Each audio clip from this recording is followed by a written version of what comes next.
Abend. That was a close one, but I made it. Nick was on the point. Yeah. How are you guys? How are you, Michael? Hey, Nick. George? Great. I'm Nick. Base 45. Peter. It's Peter. Peter. Okay. Oh, I'm sorry. I gotta turn this down. Sorry. Okay. Peter, it's nice to meet you, dude. Thank you. All right.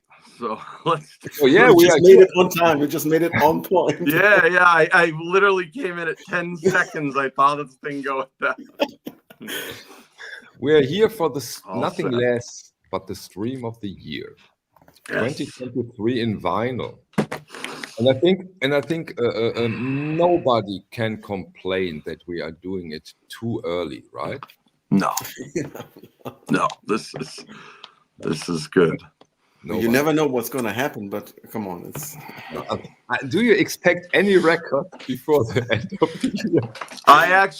I got a record in the mail like 20 minutes ago as I was getting my stuff. Does it make it to the list? Does it make it to any of the list? It has to now. So Nadine will join us a little later. She is tied with business, but she will come. Cool. And will participate.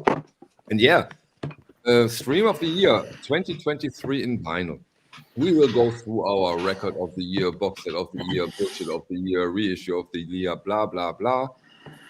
We will share some personal stuff, some things we hope for 2024, if you want to. And of course, first of all, let's say hello to everybody who's here. We're already at 120. Well, let's see. Where's Carlo, Louis, James Vinyl Addict, Nathaniel, Stefan, Case from Germany, Loyola, Vinyl Ghost, Joachim, Sascha, Limo, Hard Rock, Mr. Dog. Quite That's some. amazing. Dr. Winston and Stefan and so many Jefferson, so many already here. Kim, Morsch, nice to see you. Thomas from Denmark, Thomas Busk, who does he's live stream with the live music. Yeah. So nice to see you. Yeah. Hello, Thomas. Sasha. Hello, everyone. Jeffrey. So quite some are already attending. Before we get into our single topics, 2023 in general, how was your year? George, Nick? My year was very relaxing. I spent a lot of time at home. In a good way? Well, yeah. I mean, almost as low stress as I could possibly imagine, considering the last quarter of a century. But it was very entertaining to do all this stuff with you this year. To do the stuff that me and Nick have been doing, and to meet all these cool people. It's been a fun year, great year. You started your channel this very year, right? Actually, no. I started it in 2014 just to share videos with friends. But the live streaming you got serious with it this very year. Okay. Absolutely. Okay. Mm-hmm. Yeah. Nick, 2023, year as every year in your 60-year lifetime? You mean 75? Sorry, you get it right. It's working a lot at the shop, but that just means more. And working in a shop that has anything to do with music, when people hear you're a record collector, they'll show up with crates and say, either take these or I want $5,000. I know this Fleetwood Mac Rumors is worth $1 million. At least $1 million in this condition. Yeah, right. So you're the bad guy all of a sudden. Okay, good. Yeah, right. But overall, good year. Yeah, thank you, Peter.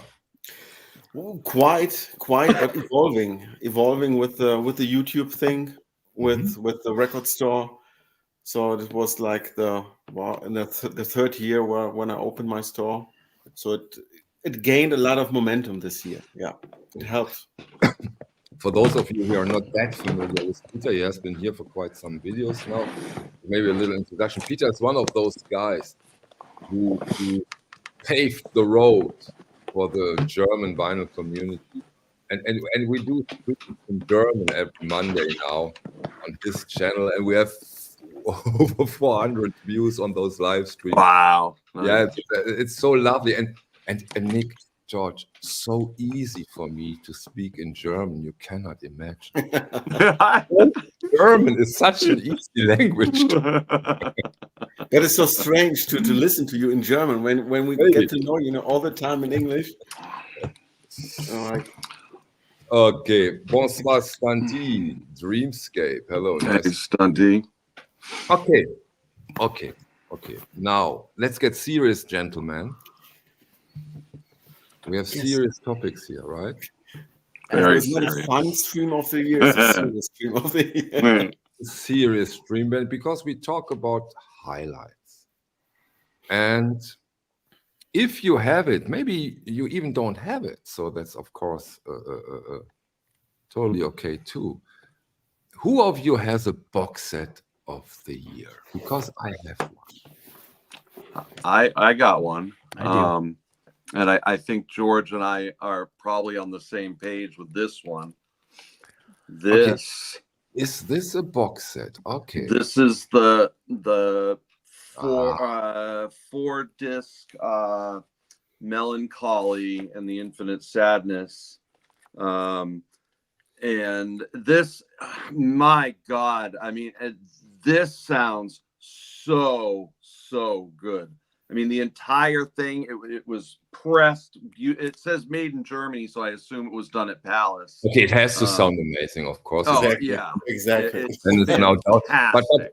But tell us, what pressing is it? What release is it? Be a little bit more nerdy on this. Okay, the original ones, the original ones were done on Hut and I believe possibly Caroline, a Hut in the UK, and George has one of those Hut ones, which was 3 LPs set. Yeah. And then I think they realized that they squished too much onto 3, and when they put it on the 4 discs, yeah, that's the Hut one. But this Hut one, you know, depending on condition, can command up to 800, $1,000, you know. Yeah. And more. And the new one, which, you know, I'm seeing prices start to creep up again, but if you find the right place, you can get this new repress for about $100 for 4 LPs, and it sounds so good. It sounds, you know, it's so full and thick and you know, but the separate everything, you know, insert audiophile nerd terms here and they will, you know, work in this situation. But it's still a rock record. Yeah. Is the actual reissue that it's nowadays on the market? Yes, I know the 4 LP one was pressed at Rainbow maybe 20 years or so ago, and Rainbow was either hit or miss with me. I'd get either really good ones, but when they had clunkers, they were bad. Okay. So this once they moved the pressing over to it's got to be GZ or Palace, and the quality is just, the pressings, they're dead flat, they're dead quiet. The vinyl used is just it's amazing. And I just suggest if you like this album, grab one now while they're still between 100 to 150, because that's the only thing that kept me from buying one, is because I saw the prices going up $200, $300, $500, and then I saw a repress, and not only was it repressed at a better plant, it was $100 for. So what's with the original, Nick? George can speak on that one probably a little bit better. It's a 3 LP. On the original, which is, from what I understand, UK only, the Hut one, it's numbered. Yeah. thus why it's so rare and expensive. It's not because it sounds great. It was the only thing that you had back when it came out. So I got it like literally the day the record came out. I went into a record store and it was up there. Okay. I didn't even think about it. I just grabbed it and it was like $27. And then, you know, fast forward to a couple, Why you know, didn't you last pick year. two and got my one for me? See, I wasn't even thinking about it. This is like 95, right? 1990. In 1995, you know, it was like records, they couldn't give them away, right? So it was just like, oh, there it is. And, you know, and then, you know, like a couple of years ago, I look on Discogs and the thing's going for like $1,500 in some cases. Yeah. So, and it was just, it's not because it sounds good. So what they did was they added extra songs into it. And then they jammed it into 3 LPs. And it just obviously, you know, you sacrifice the more time you put on. It's a long record. And even for 3 LPs, it's jammed in there pretty tight. And there's a lot of like really noisy stuff. And there's also a lot of really quiet stuff.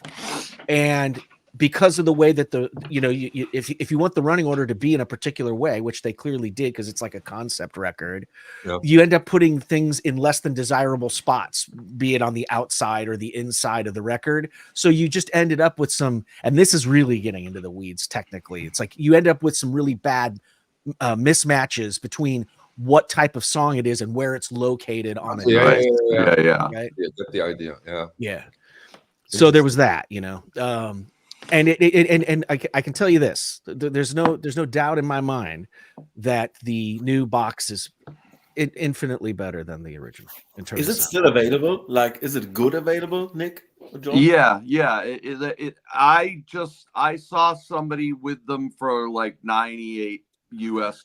Yeah, plus, but that was a few months ago, Nick. No, this is actually today. I saw early.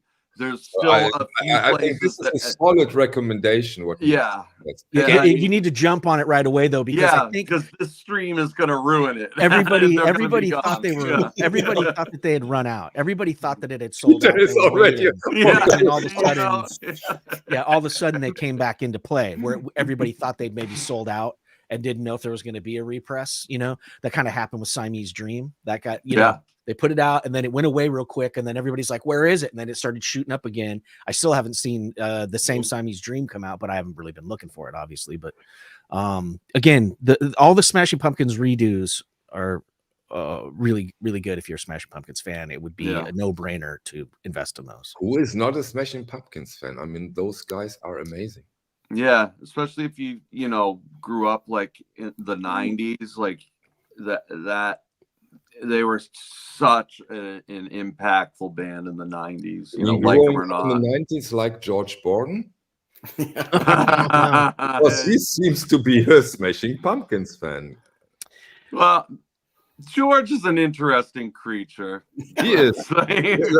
Very well put. But can you listen to the whole record with this very specific voice, like through at one time? Well, there you go. See, that's the thing. That's the reason why. That's the polarizing effect of Smashing Pumpkins. It's just like Rush. How many people I've met that said, "Oh, I love their music, but I can't stand that guy's voice. He sounds like a Martian." You just mentioned Rush and Smashing Pumpkins in one sentence. Yeah, this has to be the stream of the year. Hey, well, it's that same kind of thing. It's like if you don't like the voice and you can't get past it, then it might be difficult. But I can tell you this. That 4 LP set, I have listened. When I put it on, I listen to it all the way through, all 4 LPs every time. Yeah, you can't help it. But I'm not so sure that it's so good available in Germany. Maybe in this, but in Germany, I think it's quite difficult or more difficult to get this at this moment. Okay, it's funny because it's ironic because they were made there. Right. So Nick put out an amazing start. Although it wasn't his turn, but he put out something amazing. Very all right. All right. Well, I want to start. You already took your turn. That's what he was just saying, Nick. Nick, now you have to wait. No, I'm not waiting. This is the Nick. I got it. Sorry. Kidding. Me too, by the way. Seeing if I could get that in there. George, do you have a box set of the year? I do. And if so, would you like to share it with us? I will share it. This is a curveball box set because it did not come out this year. I acquired it this year. I acquired it just about a week and a half ago. And the reason why I had to get this one will tie in later, I'm sure. But this is my box set of the year. This is called the Beatles Forever. Okay. And this came out in 1973 in Japan. And what it is it's the red and the blue together in a box. And so these are, again, sort of individually in there. You got the blue one in there too. Extra posters and booklets and things that come inside, discographies. It was something that I'd never heard of, never had seen before, didn't know it existed. But I was doing a little shopping in some Japanese stores, and I saw this, and I said, "Whoa, hold on! What is that? Never seen it." And this is again all analog, 1973, and it's brand new, dead mint, not a spindle mark on it. And this is one time where I have the UK originals right over here. This is the second time for me that a Japanese pressing has surpassed the UK original. What's better on it? What are the main things that makes it like you more than the UK original?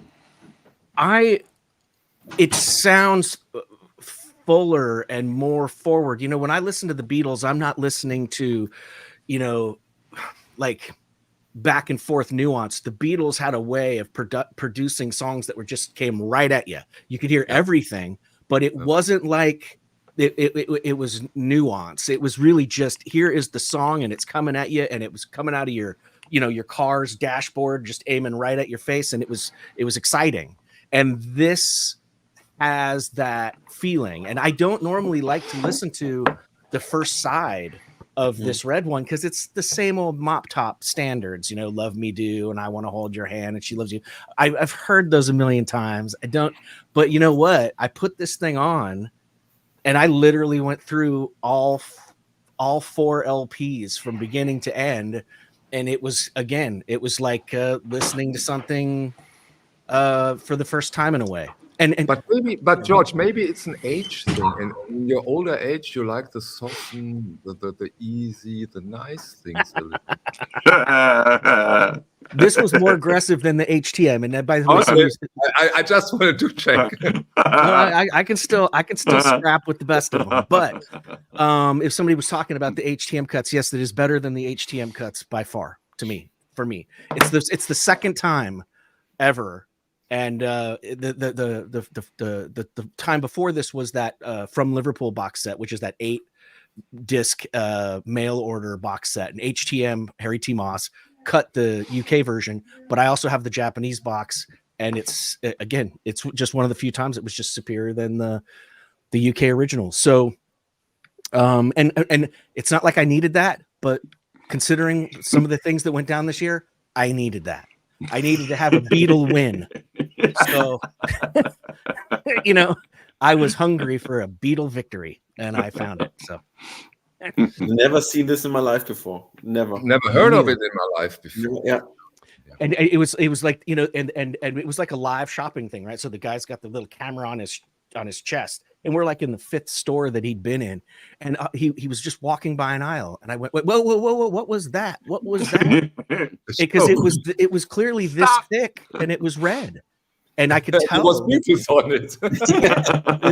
and so wow, yes, of course, I'll take it. And it was very inexpensive. It was a very good deal. And, okay, next great thing. Peter from Germany. Yes, my God. Box set. First of all, do you mean a box set with several records, or maybe just one album that comes in a box set? What is a box set? Oh, that's exactly. In a way, sneaked. I think a box set. A new HQR is not a box set. Okay. No. Blondie, Records is a box set. George Borden, the Beatles, it's 2 records. Yeah, you can do that. You can do that. But usually a box set is a box set. Several. Right. So you're saying that Nick's is completely void as an entry because it was just a single album. It was very entertaining, very well put, but a little tricky. So do you have a box set or don't? I have a box set. I have You a have box set. I found it on this year's record store. Okay. And why it's for me, beside the Rolling Stones box set that came this year, but it's the Nuggets. Nice. box set. Yeah, Nuggets. that's a good one.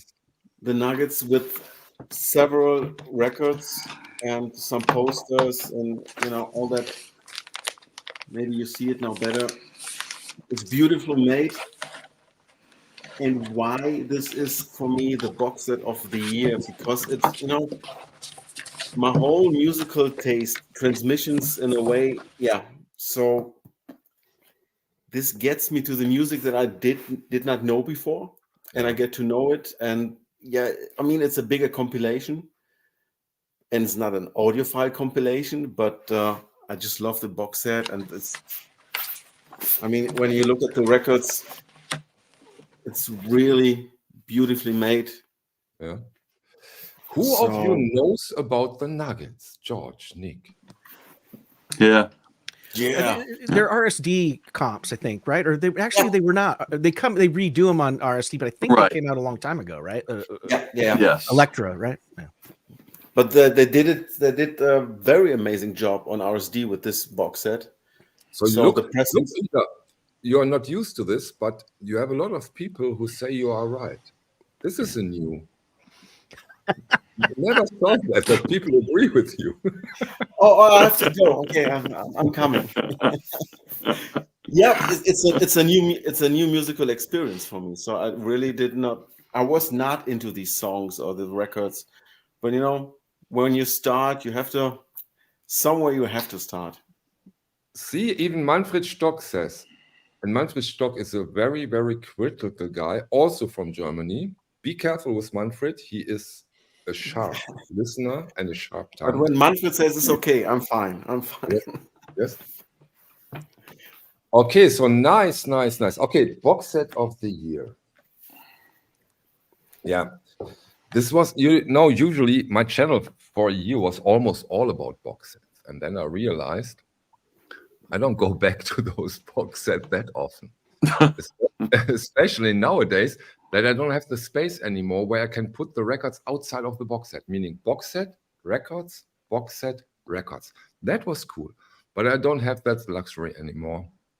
And so I got a little softer on the box set, but 2023 still was an amazing year for box set. And one mentioned one, and this is the Gizzard Lizard box set from good Lord.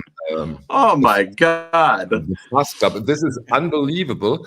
But I will do a video. We are planning this for months now with Casper, the guy from Fast Club, and we will get into this sweet, amazing box set. Not the box set of the year, although in other years it would have been. Then I got another box set. Omar Rodriguez Lopez. He's one of the guys from the Mars Volta. And at the drive-in, right? And I now show only a quarter of this box set. This is a 57 record box set. Oh my God. 50. This is a quarter of the box set of his solo works. Wow. So this is this, but not the box set of the year. Can you imagine that? Wait a second.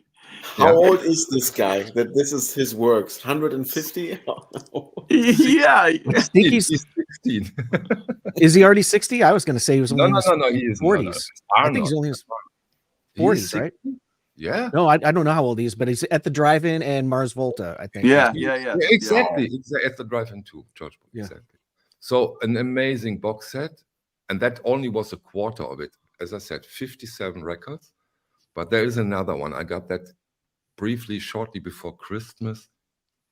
And this is the box set of the decade. I mean, Come on. in a way, it's a part 2. And we are talking here the Electric Recording Company. They put out the ERC number 100. And this is a box set, a Mozart box set. Oh, wow. Look at that box. That's beautiful. In linen. Yeah. With 5 gatefold records. I don't show everything. So this is all in linen, all handmade in gatefold jackets. Beautiful. In a way, this is part 2. They already did 1, but this is Mozart piano and violin sonatas. That was a Christmas list.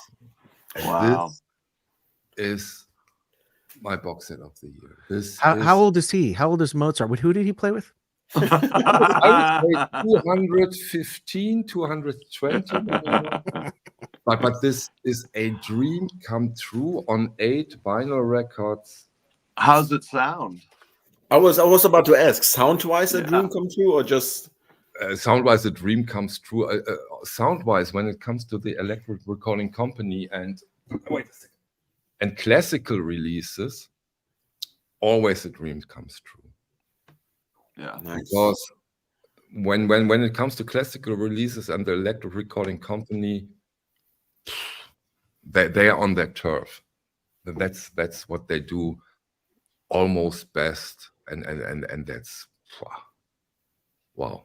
It's just a style. Of course, they only did 100 pieces of it. The price is insane. You have to pay 4,400 euros for it. If you get it. Wow. Yeah, it was sold out in an hour. It was sold out in an hour. Okay. So people are lining up to drop almost 5K Yeah. on a Yeah. wow. In dollars, it's it's that fine. good. Yeah. It's Wow. but this is that's special. and yeah, that's But it Yeah. is the box set of the year, Michael. Okay, for accepted. me. Box set of the year. It's the box set, and I listened to all of those records, and they are just plain perfect. Yeah. That's my box set. Nice. That's awesome. Okay, now that we have Very covered nice. the box sets, maybe let's do something you don't see that often, I think. Let's talk about the biggest bullshit of the year. Oh. Yeah, why not? Come on. Okay. No. I think we're all on the same page with. Now we keep clockwise. I don't have any, Michael. I don't have any. No, you are. bullshit. It's not your turn. It's not. I just If you don't have one, that doesn't matter. If you don't have one, that doesn't matter at all. George, do you have bullshit of the year? Yeah, I got a tie. A tie. 2 bullshits. I like that. The first one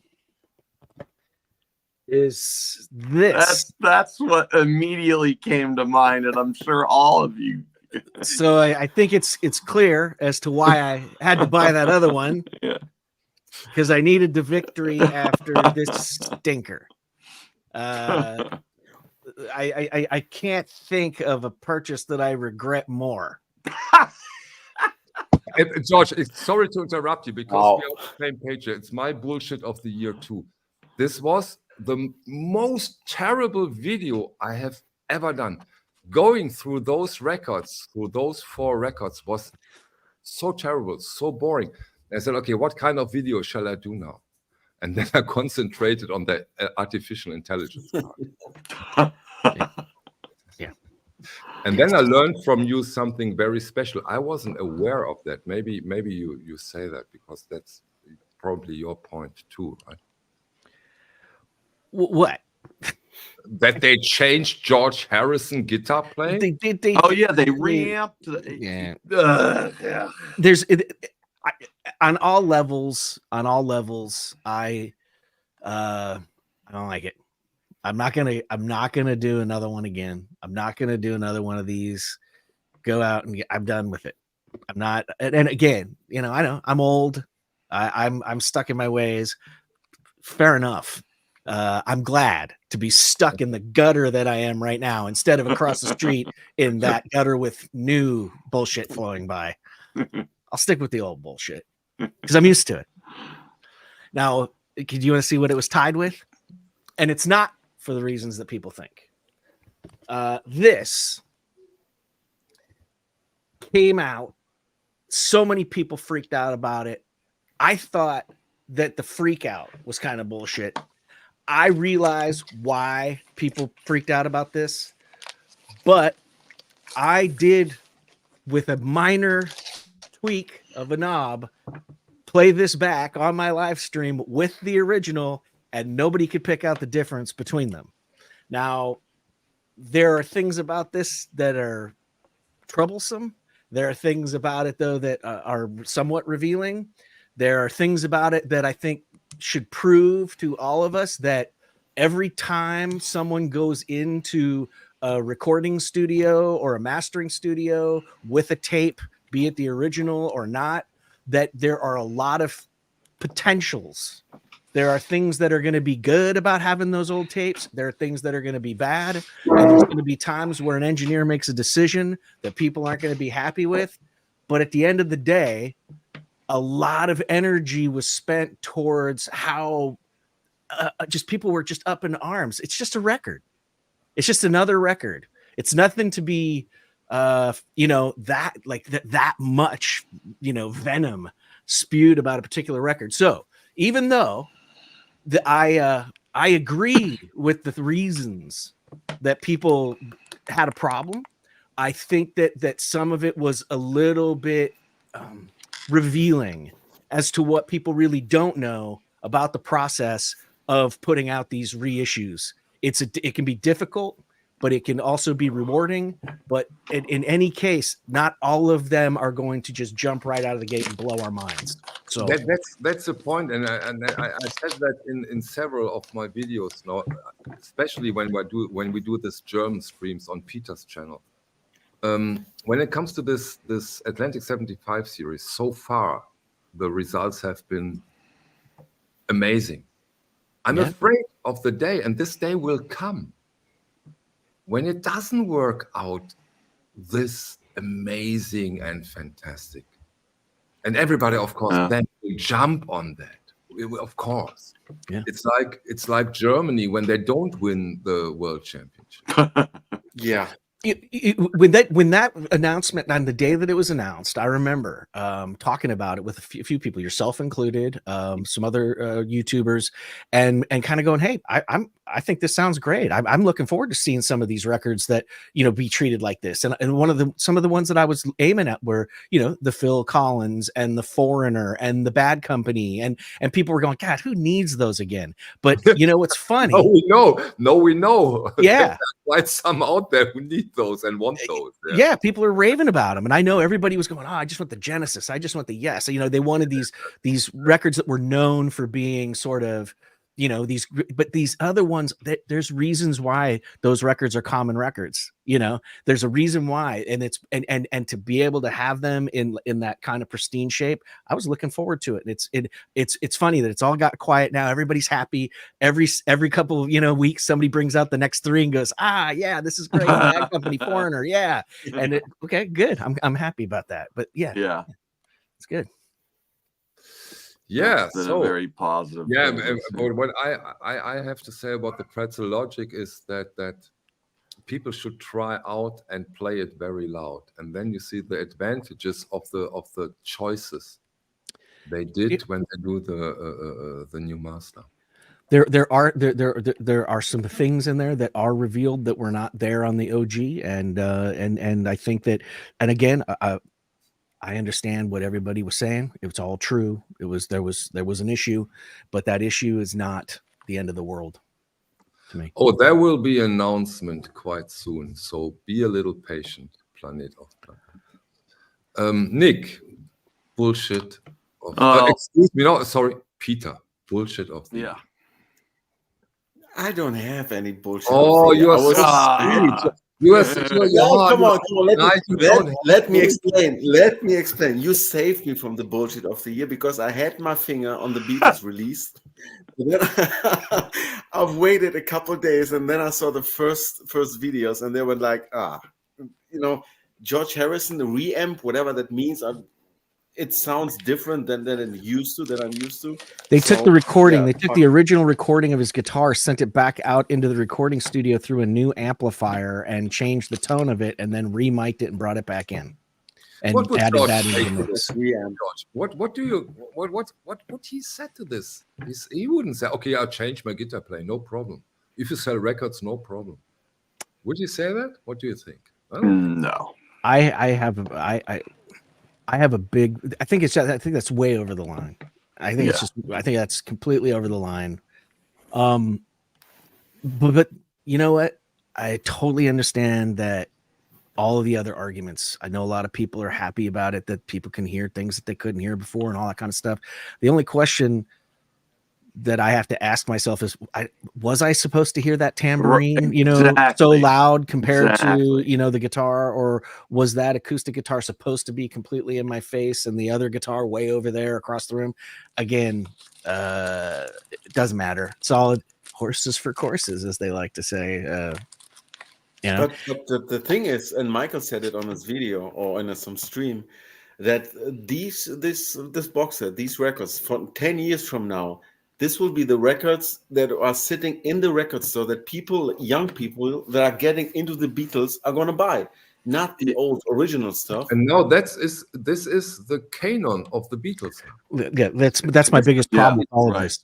Yeah. My biggest problem with all of this is that now when you go in to buy Sgt. Pepper at the store in the new bin, and people go, well, you can always go to the used bin and try to find an OG. And it's like, these people that we're talking about that are new to the scene, the younger generation, that's not what they're here to do. They're trying to build a record collection a lot of times from scratch because they just got into it because they're 15 years old.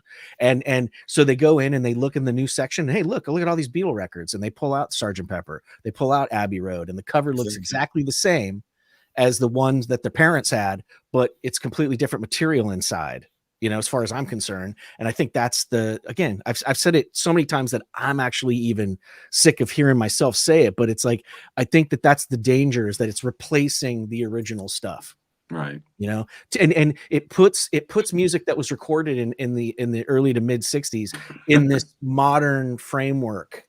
And I think that it doesn't stand up. Again, to me, it's almost like if I was watching Casablanca, and it was colorized. Well, I'd rather go back to the original. But then like all of a sudden, Tom Cruise walks in, right.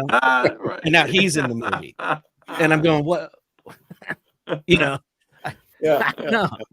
That's, I want to. Okay, so I prevented Peter from the biggest bullshit of the year. You did. And Nick, did I prevent you from some bullshit, or did you walk into a trap that you totally regret? That? You know what? No, there's not really I'm glad I had a feeling about the red and blue, and luckily, I have George to thank for buying it and telling me it was terrible and I didn't need it. But one thing, George, we are the heroes here that you bought it from buying expensive records, and they are expensive. Oh yeah, they were not cheap. Well, and Liam, we talked about it before on other streams that yes, in 2014 they did put out the AAA masters of them, and unfortunately those are now discontinued for the new versions. So any idea why, George? No. But one biggest point with the box set, just one more topic, is the what the fuck moment with the price. I mean, 79 euros. It's 80 euros for Beatles record, for one, for the red or the blue, not two. Right. I mean, wow. Ridiculous. That's also always the case, Peter. They start here, they go here. Yeah, right. With the Beatles, yes, absolutely. It's what we like to call jumping the shark. Okay. Well,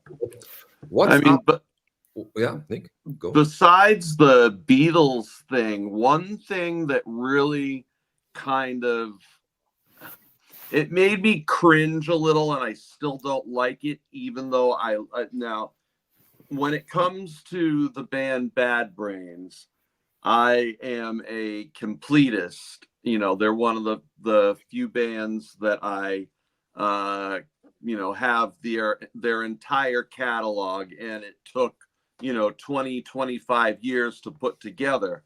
Yeah. Now, earlier this year, they reissued they're actually reissuing most of the catalog, but they reissued 3 titles in particular. And Org Music did it. So the remat, they sound excellent. Okay. And the 3 of them, they did 1,000 of each of these titles, and on colored vinyl, and then the rest are all black. So, and I obviously grabbed them the second they came out. So I grabbed the so I grabbed the reissues, and this is what they did. They called it Punk Note. Okay. I just think that's cringy and stupid. I may be alone here, but you don't. I mean, Nick, go for it. Now is the moment. Go for it. They Go for even made the backs look Ah. like old Blue Note You're right. records. You are right. You are And it's like a line was crossed that didn't need to be. And I just, like whoever the person is, like at that meeting, I love Nick on the rant. Go for it. Go. I can just imagine the meeting where whoever, said, I got this great idea. We're going to call it Punk Note, but it's going to look like Blue Note. And everyone around the table going, oh, clappity, clap, clap, clap. And then the people who actually, these are people that are just trying to sell records and make a product. And then this comes out, and it's just, I mean, they sound fantastic, but this is a little cringeworthy to me. Yeah, and the back is amazing. Come on, the color is nice. Do you? Yeah. They only did 1,000 of 3 titles in the color, and then the rest are black. So the colored versions are like going for silly money, like immediately, because they sold out, like within the first day. But yeah, that's my rant. If I had to be here, That was an amazing rant. That was one of the best rants of the year, if you ask me. Because Thank you. That was very well thought of. I just, it's just silly. I mean, what do you guys think? I totally agree with you, and I like that now Peter is the only one without an bullshit of the year. Yeah. Yeah. I'm glad you enjoy it. I'm really glad. That's what I'm here for. Okay, that round is closed now. So we showed quite some records now, right? We showed a lot of Beatles. For my channel, that was a strong disbalance. Yeah. Okay, let's go on. Next topic. How about originals? How was your year in general? How was your year when it comes to original pressings, the hunting down of originals? Have you been active? Have you just been sitting there and waiting what's to come? Or George, let's take the clockwise. Yeah. OG pressings. Well, since we're trying to stay away from Beatle related stuff, I got to go away from a lot of it. So we're talking about old records purchased this year. Okay. Exactly. All right.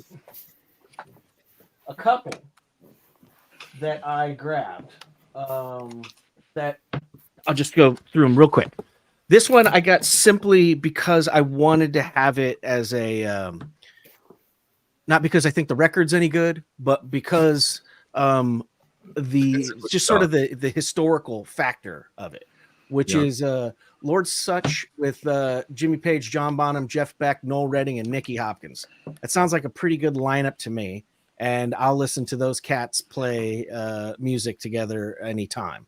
Now, the music is, but you get to hear But the all car of those. come on, the car is amazing. The car is amazing. I grabbed this just recently. Again, filling out my 80s. Do you want me to do them all in a row real quick and just be done? Let's go. Yeah, of course. Dexy's Midnight Runners. Come on, Eileen. Original. Yeah, that's right. Not a big fan of that 80s stuff there, but I really like, George. You showed 2 records already. Yeah. As your favorites, and you said in both cases, I don't like them that much. Yeah, well, I got the Dexys because my son's into some of that 80s stuff. You know, for some reason he's gone through a little patch of like an 80s stuff. So I've been buying like Wham and Dexy's Midnight Runners and Depeche Mode and Bryan Adams, right? Okay, but 1 second, because that's very interesting what you show now. Because nowadays I can listen to those records way better than I could at the time. Yeah. Because especially for Come On Eileen. Yeah. Peter is way too young. But Come On Eileen. When you left your house from some open window or a car or radio, Yeah. Come On Eileen. Right. Oh, please have mercy. It was all over the place. Was it the same in the States with some of those songs? Maybe with Bryan Adams? Yes, especially if you were, in America at that time, kids, we were rushing home to watch MTV. Yeah. I mean, every day, from the day that it started. MTV was a television. I'm not that young. I'm not. Yeah, it's a cable network show that was just playing. It was like a radio, but it was showing videos. So, but they were playing. There's times where they were playing that video 3 or 4 times a day, like in a couple hours. You'd see that video a couple times, 3 times, and while we would get off of it, there was just times where you just sat there going, this is like the 80th time I've seen this video. Those kinds of things. The same with the Bryan Adams. A lot of those 80s things, they make me think, sort of nostalgically, but I normally wouldn't buy them, but my son has just been kind of getting into it. The way he got into some of that 80s music was by playing video games, and they feature that music in there. And he's like, "What? I like this song. What is this?" "Oh, okay. Well, yeah, we can get that." And so Now this Black Sabbath Live Evil. This is an original Warner's pressing. This is the always popular. When it comes to Black Sabbath, it's always popular, and you always have a winner. This is the live album with Ronnie James Dio. It's also kind of the reason that Ronnie James Dio and Black Sabbath parted ways, was making this record. This is an original, sounds fantastic. And then the last one that I grabbed was this very minty Chicago's first album. Nice. And this one is a Japanese pressing.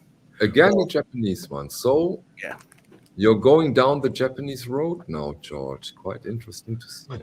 Well, I'm never less than amazed with the grading that they, I've never got a record that wasn't better than what it was graded as. Right.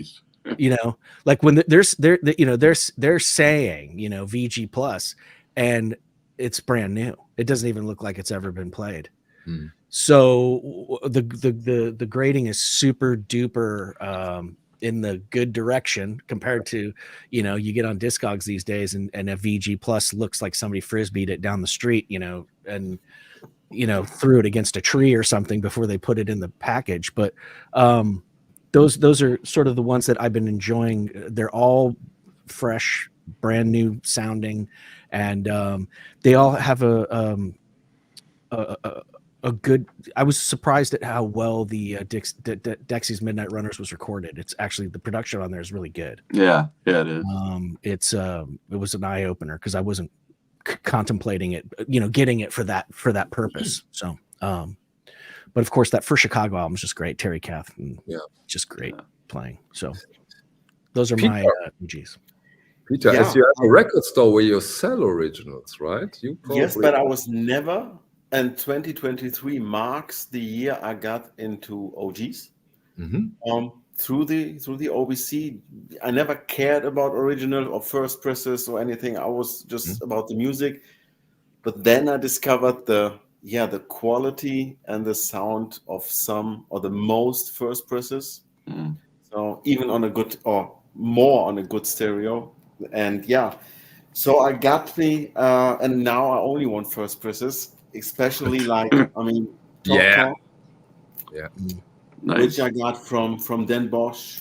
Spirit of the Year. And of course, with the first presses, the music changes a lot. Oh, nice.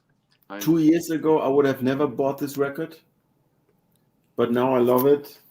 That was an amazing thing you just said, because I agree. With getting into first pressings, you also buy different records. So that's so true. Yeah. That's so true. Yeah. I would have never, 2-3 years ago, would have never listened to Patti Smith or to Television or to the Ekba record. But now, when I can get the originals, I always prefer those, or I am looking and waiting so long until I get them. So I was from my Paris trip. I had this free jazz album, Open Air Suite, which is completely different music taste, and I'm pretty wowed by myself that I like. But you're wowed by yourself. I like that. Yes. That I like it, and usually only Nick is, but I walk by myself. You're amazed by yourself. Yeah, maybe I'm amazed to get back to the Beatles. But I keep listening to these records, to the music, and I keep searching for even more how to say more complicated jazz, more way out there, and more out there, exactly. Just a nice journey that started. That's amazing, and this journey won't end so soon, I'm sure. I'm afraid. Nick, are you into original pressing? Come on now. I actually got now one of these is my record of the year, and I'll just show it now. But I actually recently found an original Working Man's Dead. Nice. And it's in on the original Green Warner, and I mean, look at that thing. It is like, it's mint. It's beautiful. And but here is the best record that I got this year. I got myself a very clean RL. No, he did it. I did it on both sides. Yep. No. Yep. Is this a good band? Is this a good band? They're all right. They're a little band, But I mean, it's super, clean, and RL both sides, and I mean, it's just, I mean, this is easy VG. So it's plus. Not a totally beaten up one. No, not even close. Wow. Yeah. Nick. Yeah. You did it, man. Right, I did. I mean, I used to have one, but it was in such terrible condition. I just gave it to my buddy, and and what is it good for if it's in such a terrible condition? So it's an RL, right. Right. If you can't listen to it, destroys your cartridge. I mean, hey. Right. Yeah. But wow. man, Yeah, this When did thing you get sounds. A good friend of mine gave it to me, and you know, it's just it was just it was such a kind thing. You know, I'd given him a a good amount of records, and thanks, Jefferson, but you know, he had a couple RLs, but I mean, to get one in this condition, I've never thought I'd see one, let alone own one. You know, that's amazing. and you know, this is the record find of the year for me, at least. Yeah, So, I mean, hey, of course. yeah, you can't really. And I think when we do this next year, you won't show your 2024. You will still be on this one, right? Yeah, that's amazing. That's amazing. Yeah.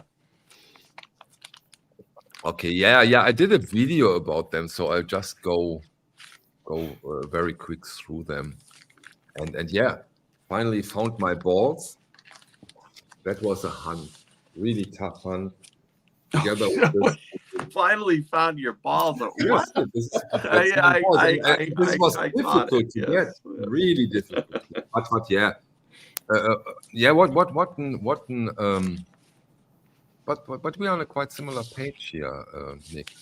What an RL super clean copy of Led Zeppelin is in rock are those two records in krautrock. Okay. Yeah. You showed This is the those same, are finding them. amazing. And not only in a clean on a good playing record, but those jackets, because they are plastic and they are very fragile. That's crazy. Finding them, this is nothing that happens every 25 minutes or every 10 years or every 15 years. Yeah. And so that, of course, those two cluster with a K, not with a C. Later on, they got those with the C. Now this is a different configuration of the band with Schnitzler, Möbius, and Rodelius. This is special, and that won't happen. That won't happen again. This soon. Yeah. You play them? Yeah. You play them often? Come again? You just are there holy grails for you? Do you play them? You play them? I play them. No, I play them, and I bet Nick plays this. Let's say. Oh yeah. I don't let the value of a record dictate if I'm going to play it or not. Exactly. That's silly to me. Ladies and gentlemen, I proudly present Miss Lady Soul Disco from Cologne, Nadine. Hello, Ta-da. everyone. Hello, Nadine. How are you? Hi. I'm fine. Hope you guys too. Sorry for Okay, being late. Nadine, now that we are to, you now show your box set of the year, your bullshit of the year, and your original of the year, and then you are. Okay, the box set of the year is for me the box set is a UHQR box set. No, a UHQR is not a box set. I don't have a box set. I have is the latest Genesis Lamplines on a Is this a box set? Liam told us in the chat that this is a box set, but we're not quite sure. Yeah, and Nick did Well, Nick showed a 4-disc single album as well. Yeah. You guys, of course. Nadine. Hello, Nadine. Yeah, see. I love you guys, all of you. More than 3 records, it's a box set. Yeah. No, it's not. No, it's not. Okay, this year I got the Zemrock box set. It was released some time ago, but I got it this year. So does this count? So the Zemrock box set from Vinyl Me Please is absolutely a highlight for me. Yeah.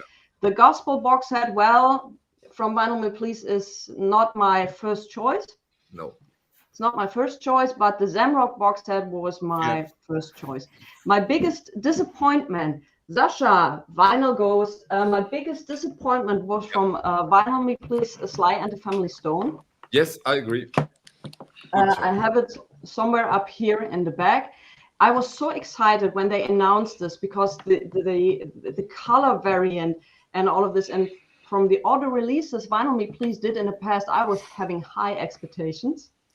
And then I got it, and I thought, okay, something might be wrong with the turntable or anything, but it was fine. I was missing the power, you know. It was like, was the biggest disappointment this year, and I never thought I'm going to say this. Maybe it's a turntable, Nadine. It's probably No, Peter. No. Sorry, it's not.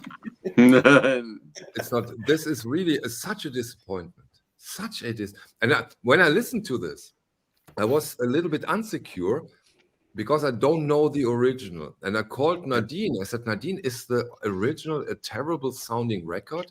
And she said, no, it's not. I said, then something went wrong with this release from Vinyl Me Please. And then he said, yes, yes. It didn't sound very good, at least to my ears. Reissue of the year? No, that comes later. But now you have to guess. Here amongst us is one person who has no bullshit of the year release. Guess who? Peter? Yeah.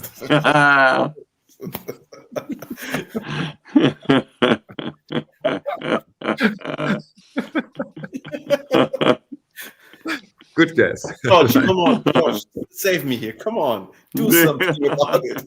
You have no bullshit record, people. Peter, how's that possible? How is that possible? No, because he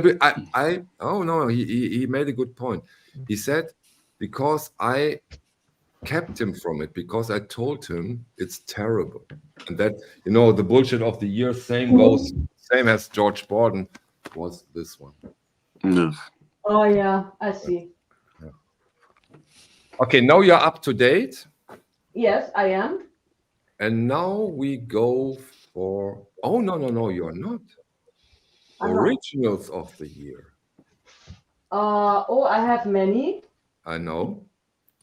So that means, guys, we can take a break now. Yeah. if you want to have a pee or something like that. I'll go to use the bathroom, have a smoke, But someone wanted to see the Sly and Family Stone reissue. Here it is. Wait, I'll make you beat. From Vinyl Me Please, cover-wise, everything is perfect. Vinyl Me Please is Nadine only interrupted at my stream or at yours too? No, she's lagging and catching up, but her sound stays on, but her picture. It's okay. Yeah. Okay. So today it's my fault, I think. I'm lagging because I had a lot of gin tonic. No, that's not true. So what you got with this is this beautiful printing. Yes. Everything, printing quality, thick cover, everything's great. And also this looks stunning. Yeah. On the turntable, it's cool. Stunning. But sound-wise, my biggest disappointment this year, and I'm sorry to say this because usually I'm happy with Vinyl Me Please. I'm sorry. I agree. I have this original in my store. I will listen to the record. Oh, I muted Nadine now. Sorry. I agree, Nadine. And what's also surprising is that we are talking Ryan K. Smith here, who usually does an amazing job with those releases. Yep. You cannot always win. So yeah, this wasn't that good. Shit happens. Go on. Can happen.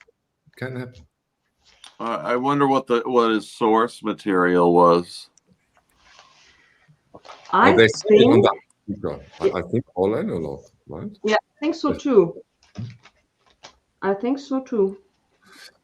George, what could have happened over there? Can you do an educated guess? It sounds muddy, no details, no dynamics, no nothing. I think Abbey Road Sticky Fingers. Oh, it was Ryan K. Smith. Mm-hmm. Right? Well, first of all, the mastering engineer doesn't have the final approval over the record that gets packaged and sent out to the masses. Right. Mastering engineers work for hire. The record company or the A&R person or whoever it is that's in charge of the release goes to them, hires them, and gives them the source material and sometimes sits there in the room, telling them what to do. And at the end of the day, they do the best with what they have. We know that Ryan K. Smith is known for making good decisions with the situation that he's in, Yeah. and did what he could with whatever he had. Again, you know, these tapes, they're not getting better over time. They're not fine wine.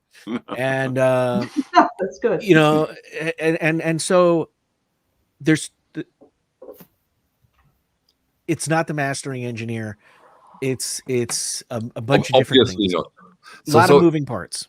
So George, would have had been better if they just said, okay, the tape isn't good anymore.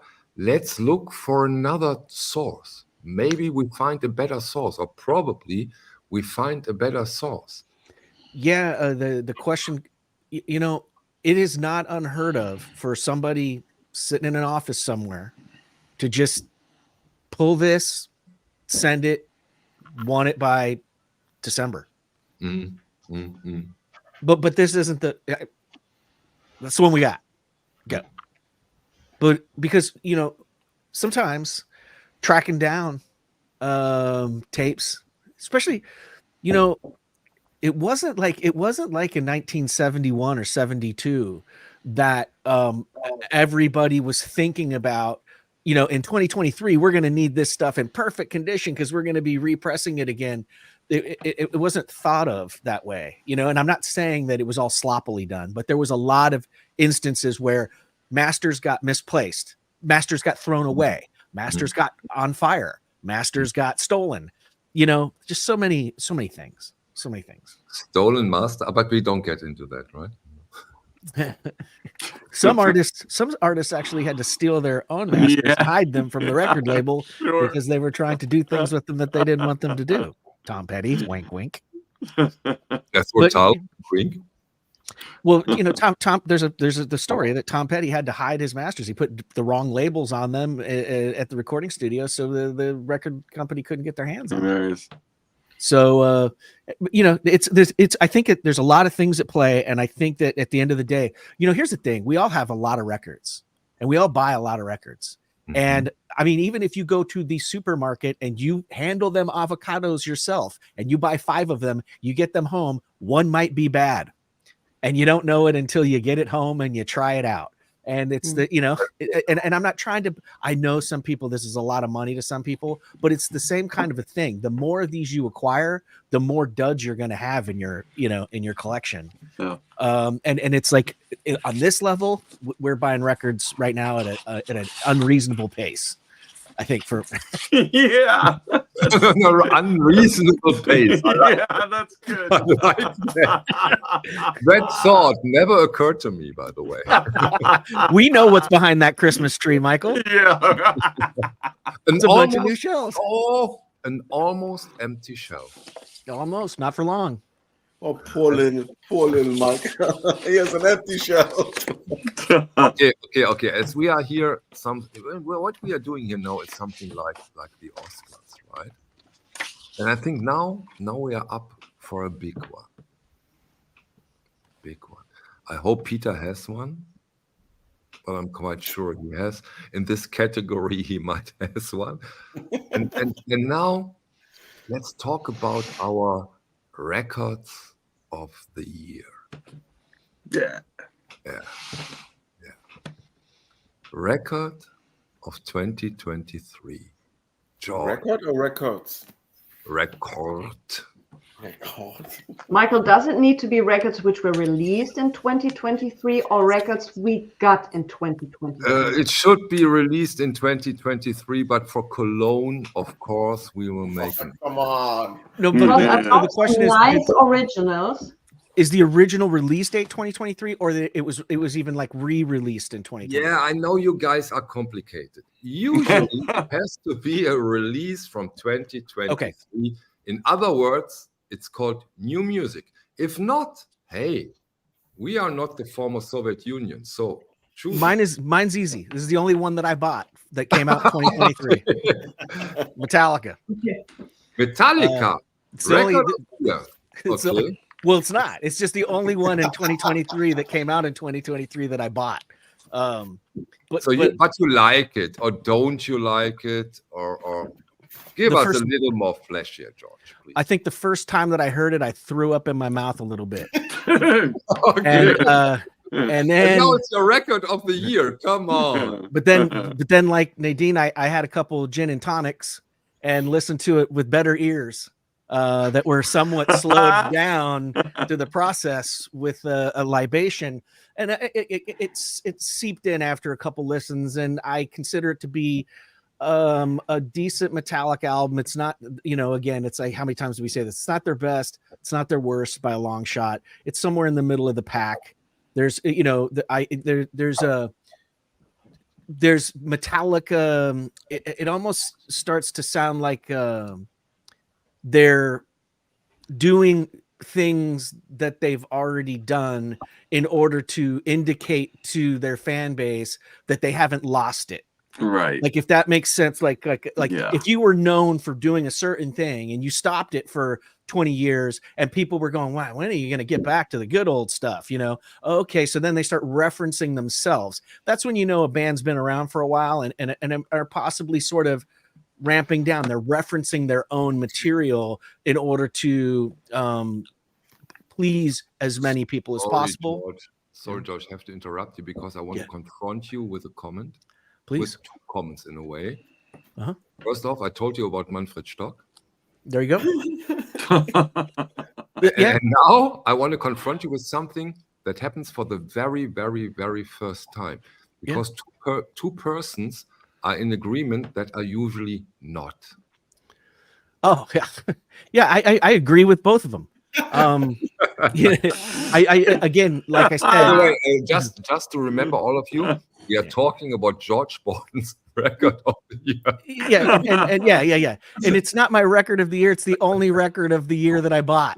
So listen closely. But it was that important to you that you bought it. So it is a kind of record of the year. It has to be, because there's no other.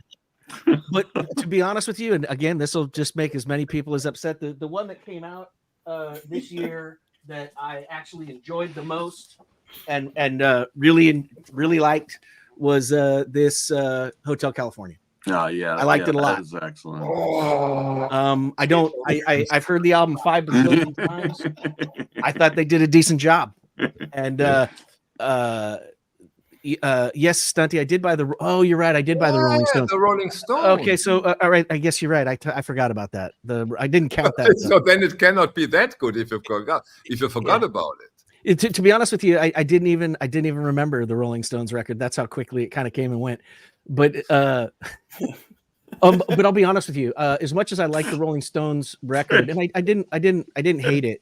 I think I like the Metallica record better for a representation of Metallica than the Rolling Stones record by a little bit. But that's just me. Again, my tastes are narrow. But it's all good. The Rolling Stones record I thought was good. It was good, but I forgot. It's funny, I got 3 of them too. Of the same copy or variants? I've got three cover variants, the same record inside. I've done it plenty of times. We've all done, I had to get the regular one, and then there was 2 baseball teams I wanted too. So Madam Gang likes the new Rolling Stones very much. Oh, I think it's great. It is a good record. Come on, it is a good record. Yeah, is it? I honestly, I didn't even listen to it.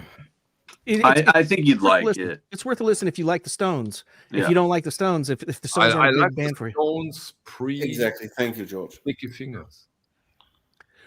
Yeah, I think that I think that you listen to this record and it's a decent Rolling Stones record. I would say it's better than anything that they've done in the last 40 years. Yeah, really, it's almost kind of tattoo. But in the last 40 years, does that involve emotional rescue? Because I like emotional rescue somehow. No, I'm going back to Tattoo You, which would have been right after Emotional Rescue. So, but there are a lot of things about it that harken back to that same style of Keith writing a riff, and Mick singing, the way that he sings, and he, again, it's worth a listen if you like the Stones from any period, because I think they really covered a lot of ground on this record. And that they put like, just a song from any period of the Stones on this record. just like the song with Lady Gaga. I like it. Come on. No, I was laughing at Stunty's comment. Not Okay. you, Peter. I'm sorry. I was like, Nick, you too? Come on. No. Peter. Yes.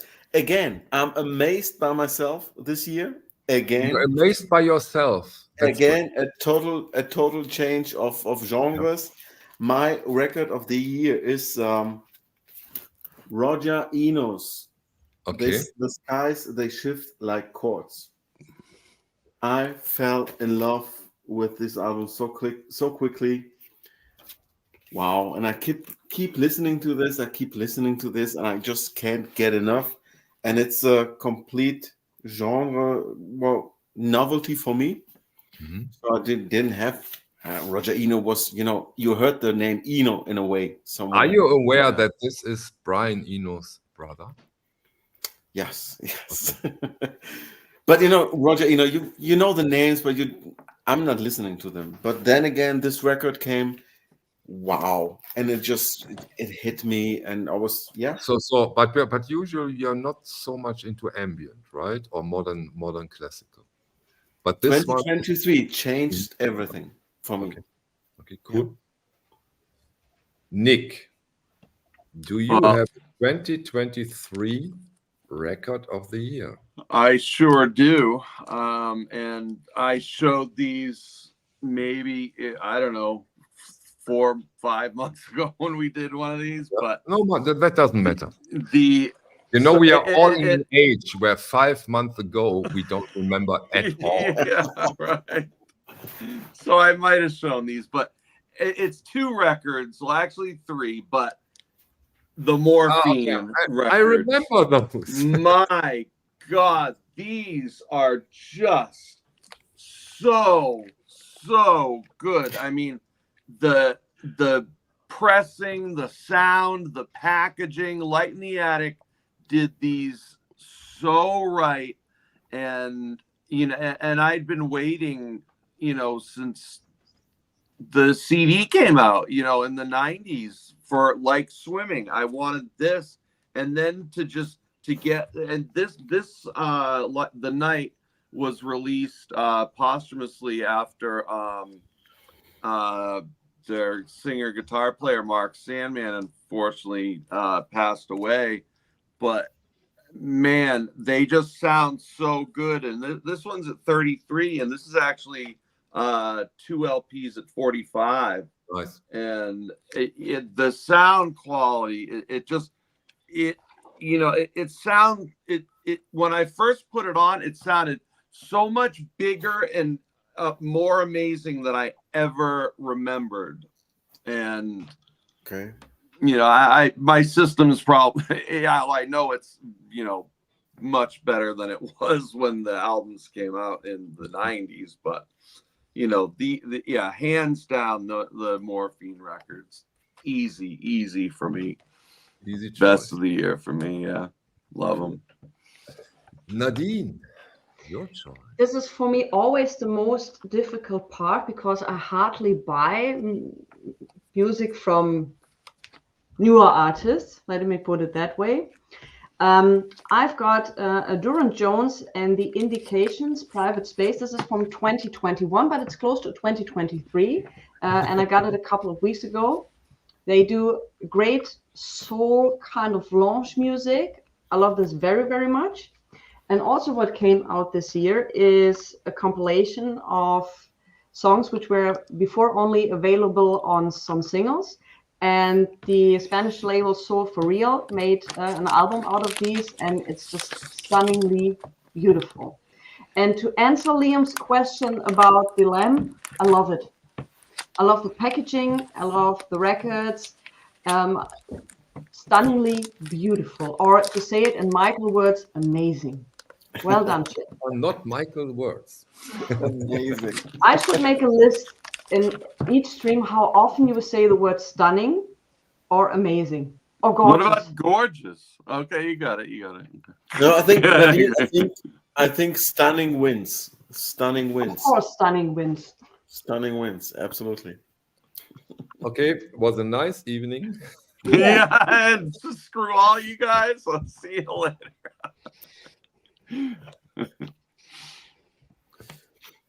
So you what about you, Michael? What was your Is Nadine done? Nadine, are you through? Yes, I'm Oh, done I with thought- artists I thought you from were. your age. Yeah, that was an easy one. Not so easy one because PJ Harvey later came and did also put out an amazing album, but this is my album of the year. And this is Fire Orchestra Echoes. A 4-disc epos. Unbelievable, epic, gigantic work from the Rune Gramophone label. And it's hard for me to describe in English, but this record is breathtaking over all 4 discs. And I remember I did a video when it came out with Michael Engelbrecht.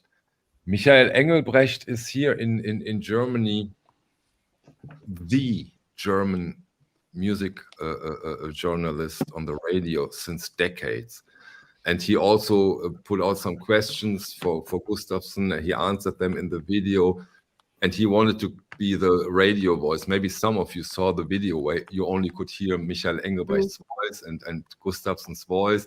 It was difficult to do, but an amazing video we did about this record. And Michael Engelbrecht also explained a lot to me about the music and why this is so outstanding. Give this record a choice, because what's very special about it, it's sometimes out there. But to everybody I played this record who are not into this kind of music, they always said, no, I'm not into this kind of music, but this is amazing. I don't know why. Give it a chance. Give the Fire Orchestra Echoes a chance. This will get you. This is something really, really special, timeless, and I'm sure a classic release. For the next decades, people will talk about this record, and people will be inspired by this record. Nice. What how many? I'm actually not familiar with them. How long have they been around, and how? The Stort Gustafsson is one of the most amazing record collectors in the world. He has a record collection, Nick, that's breathtaking. He's doing music for decades now, I think. Okay. And here are quite some musicians. We're talking sometimes, I think, 22 musicians. Wow. Try this one out. This is special. It's huge sounding. Yeah, it's huge. Try it. It's difficult to explain. Just try it. I just wrote it down. Special. Yeah. Fire Orchestra. It's sold out. It's sold out in the most shops already. I'm not surprised that you like it, Vinyl Dreamscape. I would have been surprised if you wouldn't. Okay, what else? What's missing? Yeah, of course I know what's missing. Audiophile reissue of the year. Yeah.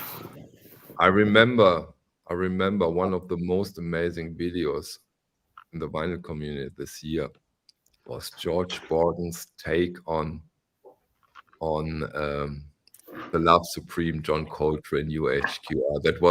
That was my favorite BC video of the year. The way you did it, how sincere you. I think 24 hours, right? You listened to it for 24. You compared it for 24 straight hours. Yeah. Is the Love Supreme UHQR your audiophile reissue of the year, or is it not? Yeah, by far, totally. I mean, I don't. It's sits right there, right next to where I sit on the couch, so I can grab it at any moment. But I don't show it anymore. I don't talk about it anymore because it turned into such a thing, that good and bad. But no, I did a twofer in a way. Yeah. I make the thing, what's your Audiophile reissue? And I already said, what's my favorite vinyl community video of the year? Your Love Supreme comparison. that's and but no, good. I thought it was expertly done. It was I still listen to it almost daily. Oh, Okay.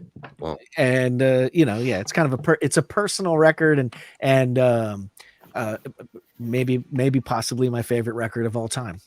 So I never get sick of it. I never get bored of it. Every time I put it on, it seems like it's the first time I'm hearing it, and it changes my mood and makes me, think all of this is perfect. Makes you a better person, George. Oh no, I'm a horrible person, but it makes me feel briefly like a better person, and then it ends. It makes you feel amazed by yourself. Yeah, and then it ends, and then it's just still me. So then I gotta, that's why I gotta play it every day, just to get that feeling in. But no, I think it's for me definitely the best audiophile reissue of all time for me. Wow. Yeah. Okay. Michael, is that still available in your shop? Yeah. For now, it's available. The Love Supreme is still there. I might need to order a copy. Yeah. Might be a wise choice because Yeah. they didn't do too much. Yeah. Absolutely. Peter from Basement 45. Yes, because I still haven't got the Bad Company, Michael. I don't know what's wrong with that mail. We shut down the shop for 1 week. After 1 year, 3 days, holiday. Peter, maybe this helps you a little bit to get over the pain. Yeah, Nadine was faster than you. She pre-ordered. I Yeah, pre-ordered, yeah. and I got it right in time. And enjoyed it very, very much. So you're I in love for this record. I love this record. I have a UK OG and a German OG, and I'm pretty sure it would be this record, but I don't have it so far. So it is for me. It is this. Yeah. The very that's a first great one too. Mingus, just because it was again new music for me, and it sounds so effing good. This is mind blowing for me. Yeah, I didn't know this record, so This is the most audiophile release so far in the whole series. But of course, and then again, this is also the stuff we are used to. This Genesis, Bad Company, upcoming Alice Cooper. This is new. But I totally get your point, and this is a very, very strong one. I agree. Yeah. So this was like a new album and new big sound. Wow, really great. And now it might get tricky. Is Nick Fantasy into audiophile issue? And I'm sitting here racking my brain thinking, come on, dum-dum. Like, what? I don't, I don't seek out audiophile records necessarily, or See, and then Look at what happens. Look what happens when you want to talk about audiophile reissues with Nick Fantasy. He freezes. His connection is okay. He just fakes this. No, you're aware of it, right? You're aware of it. This is a fake, but he does it very good, doesn't he?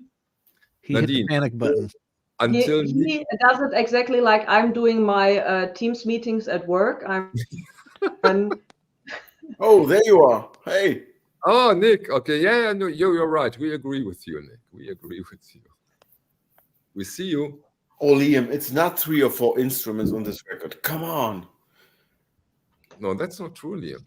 No, Liam is in some angry mood today. No. That was amazing. I came back. I'm sorry. I don't know what just happened. Yeah. There. No problem. Right when you say my connection is. And we all agreed that you didn't freeze. You just faked it because you don't. Let's go with that. Let's go with that. You don't want to talk about audiophile reissues. You know what? I could say I think Vinyl Me Please kind of is on the edge of having doing some really good pressings. Mm-hmm. I'd have to get up and get the record, but what they did with like the Fiona Apple's catalog is so good, especially that Extraordinary Machine album.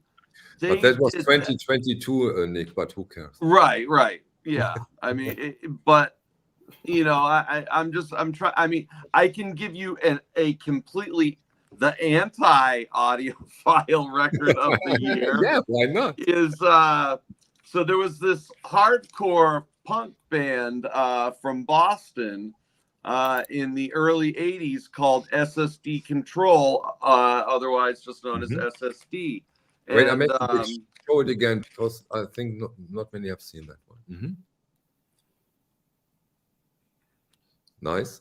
And so this record was pressed in 1982 and only about 2,000 copies, and then that was it.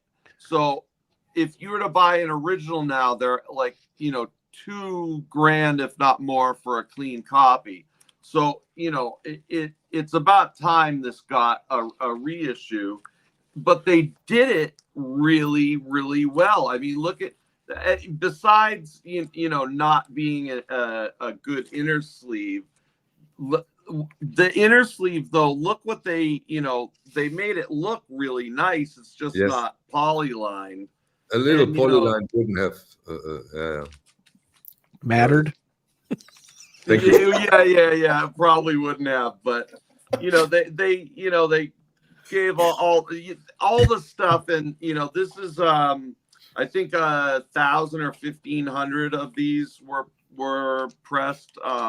Then they did a bunch of silly colors like this in yellow and stuff. Like, no. Oh, nice VU, yeah. I think they did a sandpaper inner too. Yeah. Well, it won't change the sound that much. Like they did with the Toronto column, huh? Sandpaper jack. It's the final stage of mastering when you pull it out to play it. It puts the sound on there. The fine cut. Yeah. Nadine, you're back at time. Exactly, because some people already mentioned it, and it's not the one of the year, but this is a piece of art. Yeah. This is, I had goosebumps when I heard this record. I had never seen that before, and I had a person who was adjusting the turntable, and he heard that and he was stunned. And he really knows his shit. So these are not cheap by far, but what you get from the money, this is like the special edition of the special edition from this album. It's stunning, beautiful. So have you ever heard the original, Nadine? Yes. I've never, and I was so stunned how great this record sounds. Is the original in this league too? No, this has a depth to it and a sound stage. Like he's in the room and talking to you and doing the music. So yeah, stunningly beautiful. Are you amazed? Are you amazed by the record? I'm always amazed. The Not records I never chased by for every me. record though, as you know, Peter, from Basement 45 south of Cologne. So Audiophile reissue of the year was difficult. So I've talked about her all the time. I can't once again recommend Ella Fitzgerald in her prime. I can't recommend this album enough by Analog Productions. In my opinion, if you like vocal jazz, yeah, Marcella, you have taste. I know. I love it. So absolutely great. So, and then we have UHQR's releases, and I think I know what Michael will choose. So I have a kind of idea. So I will make it a little more different, and I choose the Asia UHQR. But I'm also very, very, very, very fond of the White Stripes. So it's very close call between these. Yeah. Nadine, did you get a chance to, or did you pick up the ERC White Stripes record? No, but I've heard that it's a legendary release in many ways. It really is. I mean, the guitars sound so real compared to the standard pressing, and I actually, you can hear it on Paul Baraka P Dub. He did a little shoot out of the different pressings of them, and the ERC just, it sounds the most organic. It sounds like what the White Stripes would have wanted to, sound like. And they did the UHQR thing too. So ERC and UHQR, like White Stripes are, at least Jack White knows what he wants, Yeah. But could you have imagined Chet doing a UHQR of the White Stripes? We would have talked last year. Would anybody would have guessed that he would do such a release? Right. That's the point. Yeah. Nadine, more to come? No, I'm. So Asia is the audiophile reissue. Yeah, the obvious choice in a way, right? Best sounding record. I mean, Fremer gave it an 11 out of 10. And yeah, when it comes to the sound, there cannot be this is the best sounding record in my shelf or in my 6 shelves, but it's not my audiophile reissue of the year because I so love the Elephant. Amazing. Yeah, for several reasons, The Elephant was such a big surprise. I mean, Elephant, White Stripes, UHQR, Right? Not ballads, not whatever jazz. Right. We're talking White Stripes, and then the next thing, Nick. Not a sweet, nice, mellow, audiophile version of it. No. We get a rough, Right, dirty, dynamic, right in your face choice of master. And that blew me away, and I so loved it. And what also, when the Elephant got announced and came out, and the success of it, at least here in Europe, that was such a nice turning point, because it felt like 30 minutes later, the Atlantic 75 got announced with Genesis, Alice Cooper. I said, what the fuck? Finally, thank you. Finally, we can leave the elevator. We get out and get our stuff of the youth, the records I am craving for. In great versions, mint versions, unplayed versions. Wow. And that's why this is by far my audiophile reissue of the year, because that was the turning point. And this opened up this let's say, nerdy hobby of audiophile reissues in a way with also the Atlantic 75. That was when I started my channel 3 years ago. We had this classic records decades ago with and we had to hunt them down. We had to pay 600 euros for a Led Zeppelin or 300 euros for a Tommy. And now, not the Tommy, but now we are getting them, and we are getting 3 of them each month. Yeah. I mean, hey. I know, Nick, you are not into it, and that's totally fine. Don't get me wrong here. But no, there are some titles I'll pick up. Okay, cool. Yeah. So you're not against it in a way. Okay. No, absolutely not. No, okay. No, I love it. And that was, that was the thing of the year, that we all of a sudden have this change. And I mean, Liam Molyneux, he's a very good example. He's not that much into jazz, but he is into great sounding record. Yeah. And just take Selling England by the Pound from Genesis. Getting a really clean original, at least here in Europe from the UK, we are talking 400 euros. No, yeah. If you find it. If you Yeah, right. If you find one. Yeah. And now here they are. And the reissue in this case is better than the original.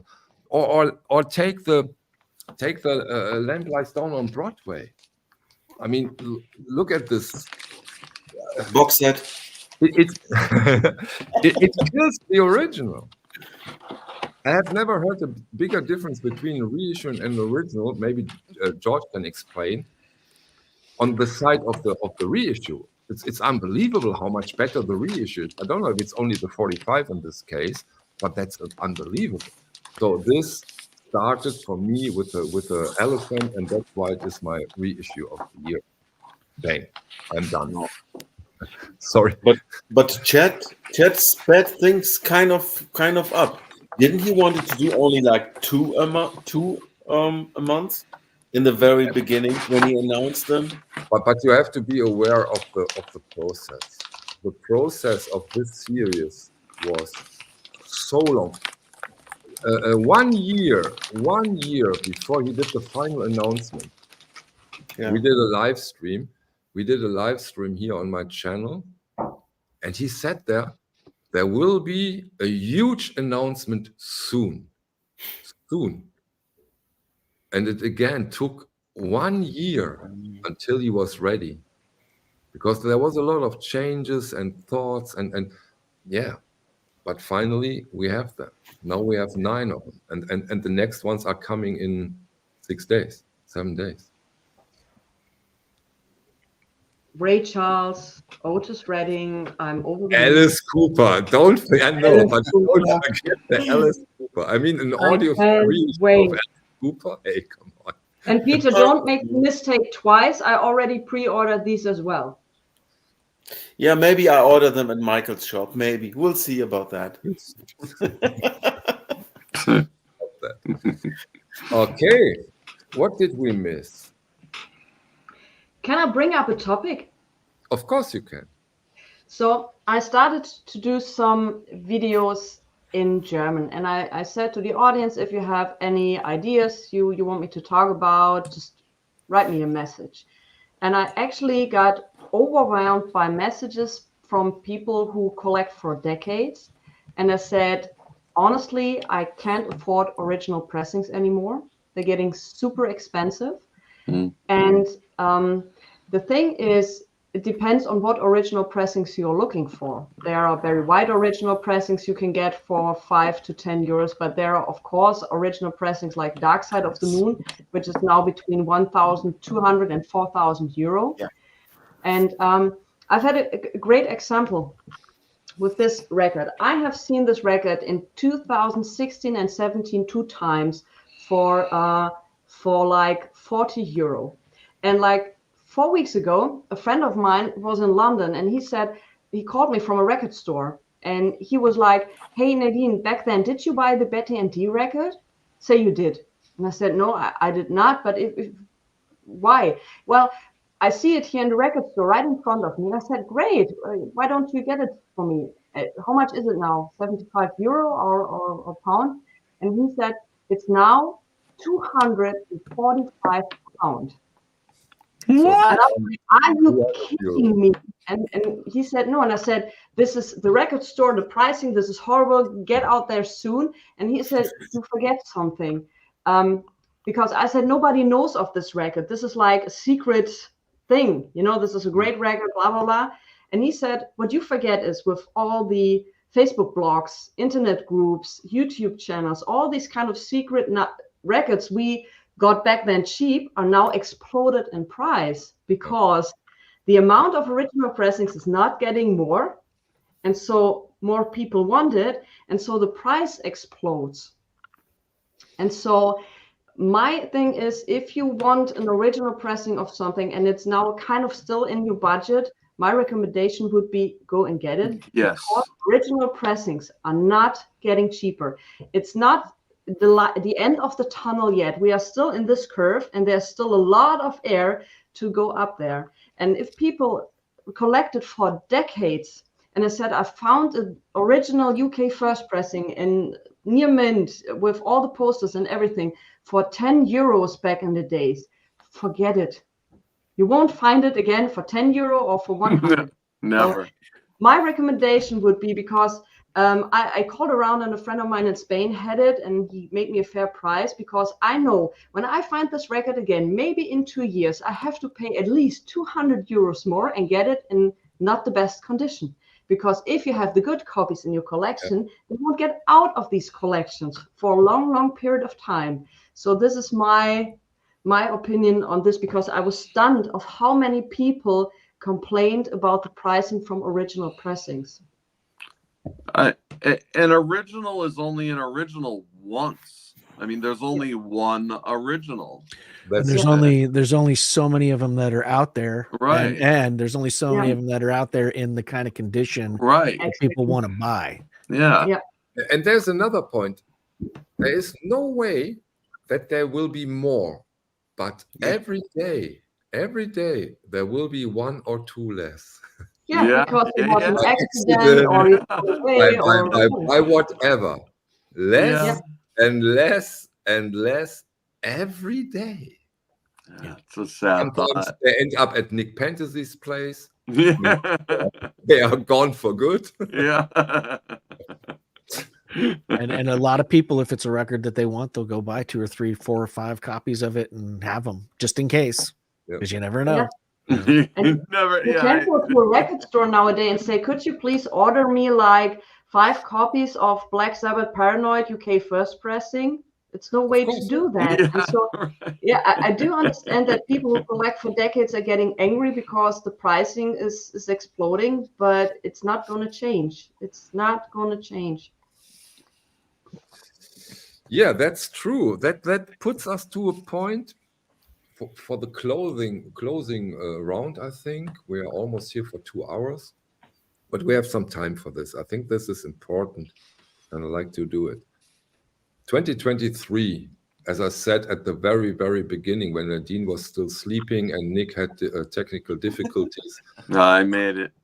Well, you made it. You made it. Skin of my teeth. We didn't do this too early. We are really at the end of the year. Really, literally. Yeah. 2024. Make some wishes. Have some thoughts. 2024, George. Concerning records, concerning the vinyl community. Let's stick to this point. In 2024, my plan is to make a new record that and put it out there within the first half of 2024. So I will be making vinyl records to put into the world. Besides that, I'm going to do what I always do. I'm going to complain that I have too many records. I'm going to say that I need to. I'm going to say that I need to pare down the collection. I'm going to go in and I'm going to start at the A's, and I'm going to not find anything that I'm willing to get rid of. Yeah. And then I'm going to make an announcement on my YouTube stream that I'm done buying records for the year. And then the next day, I'm going to turn around and I'm going to buy 13 records. And George, them's the rules. Yeah, and Sorry. that's just what's gonna happen. That's how it goes. And you wanted to do a 48-hour stream when you got, I think, 3,000. And I've already, my shelves are filled, records are on the floor, and I've already promised myself in 2023 no more shelves. But now I'm already starting to think about where I could put another shelf. So, but your dog can stay, right? That's very important to me. Well, the dog is starting to say this place is cramped. The dog is starting to get upset. So what I might do is I might reserve the bottom left-hand cube for the dog bed, and then the dog can be like an apartment for the dog. That's so kind of you, George. Yeah. I know. What an animal lover. Huh? Yeah. Look, see, I keep her locked in a cage all day. So Yeah, right. Yeah. With an if you notice, open the door's door. wide open. Right. She's hiding from the records back in there. George, I'm so happy for your new project. I really can't wait till you. Yeah, get me too, by the something. way. We of course have to, but was that an announcement, George? It's just the fact. It's just a fact. I have to do it. If I don't do it now, I'm not gonna do it. Now's the time. The time is now. So I all the little ideas are swirling around, and the fingers are working. See how fast they are? Look at that. See, they're ready to go. They're ready to make music. Can't wait for it. Peter from Basement 45, south of Cologne. South of Cologne. I'm never making plans too far ahead. So I want to get to know more music, more far way out there music. Out there. Yeah. Stay even more amazed and keep the finger crossed for some reissues from some 70s hard rock bands.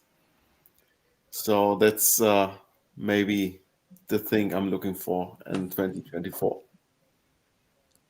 Cool. Nick Fantasy. Maybe your only wish is getting deeper and deeper into your Robert Ludwig. Yeah, I'm just gonna. That'll be my whole new thing. I'll just buy Zep 2 RLs. That'll be it. I'll sell all the rest of my records. Just RL. Just Zep 2 RLs.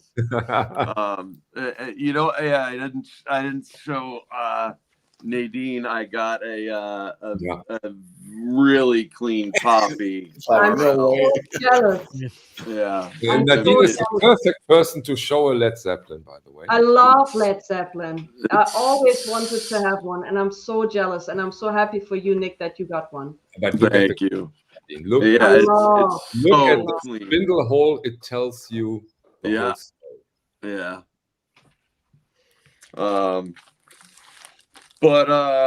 Yeah, I got a lot of projects I gotta finish up, like preamps and stuff, and finish my building up my system. But you know what? Can I quickly mention a couple? Because there are people like George and people in the vinyl community that also make music and put out albums. And one that I recently got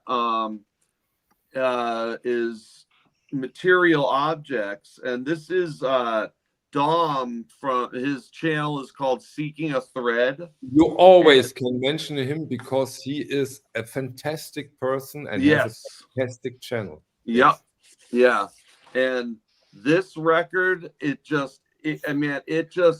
sounds, it was really well recorded, and the music is really interesting. There's a lot of cool. Can you please show the jacket once more, Nick? Yeah. Please? Yeah. The jacket, and it actually opens up into it's like a trifold. Nice. And the back of it is just. And what has Dom, speaking of thread, to do with it? I wasn't aware of. He writes the music, and nice. Cool. And he's the guitar and vocals as far he's guitar and vocals, and I like the way he approaches guitar. It's almost in a it's a mix between like Pixies and like Dinosaur Jr. with like but the recording is done well too, so it's not just that. And actually, right before I got on, like 10 minutes before we started, this showed up, Mark Koperniki's new album, the Project Gemini. Yeah. And yeah, and you know, it's just there's you know, we gotta, you know, support each other, you know. That's true. But Liam Molyneux made a very important observation about your Robert Ludwig. Maybe you want to get into this? Yeah, no. Nick, if you want to get rid of it because of this problem, just let me know. I will. Yeah. Nadine. I'll send it to Vegas. Nadine, Yeah. wishes, thoughts for 2024. It's coming, Nadine. It's only a couple of hours. Wishes. Yes, thoughts. that's for sure. Yeah, in record-wise, I do hope that we get more reissues from Soul Records, which are now very expensive, and there's, for example, no reissue of this one, and it's a tremendously good record. I do wish for this.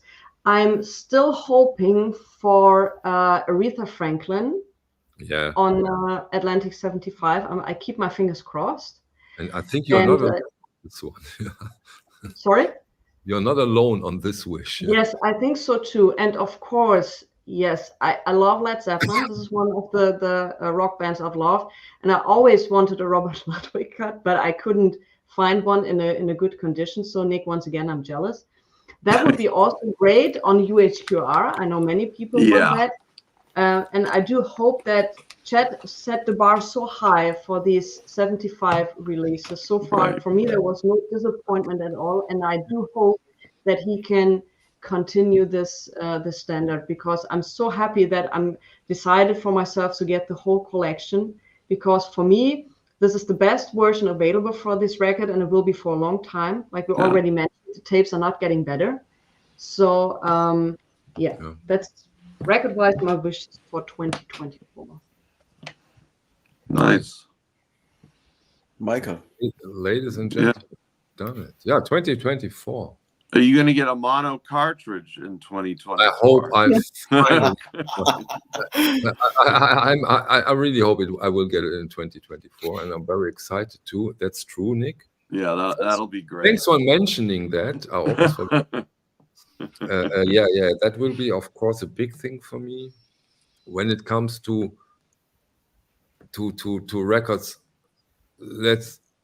The last 3 months has been unbelievable. I think the best 3 months since I'm back into vinyl.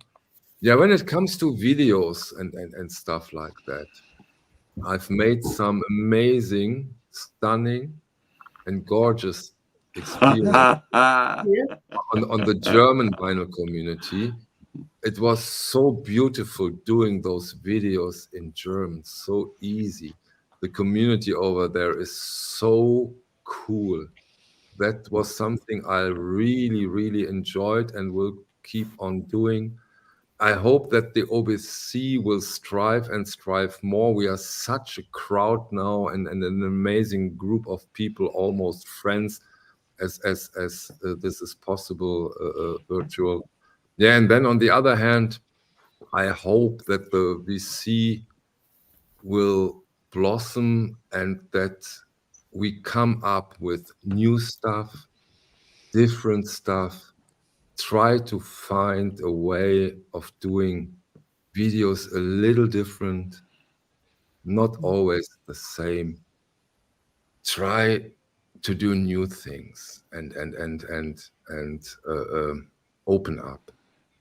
There is not only the Beatles, Led Zeppelin, and there is way more out there, and let's focus on this.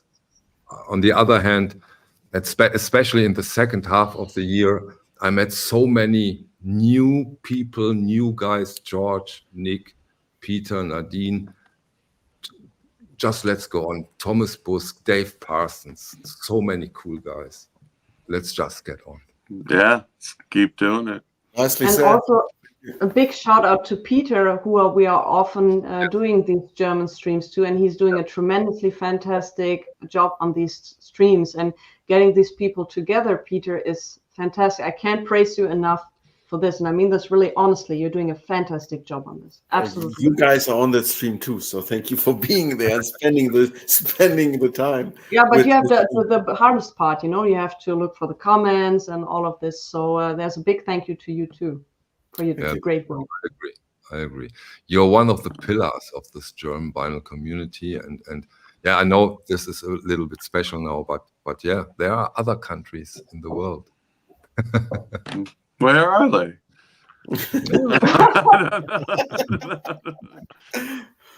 Okay, vielen Dank. See you soon. Thank you for having me. Thank you, guys. Happy New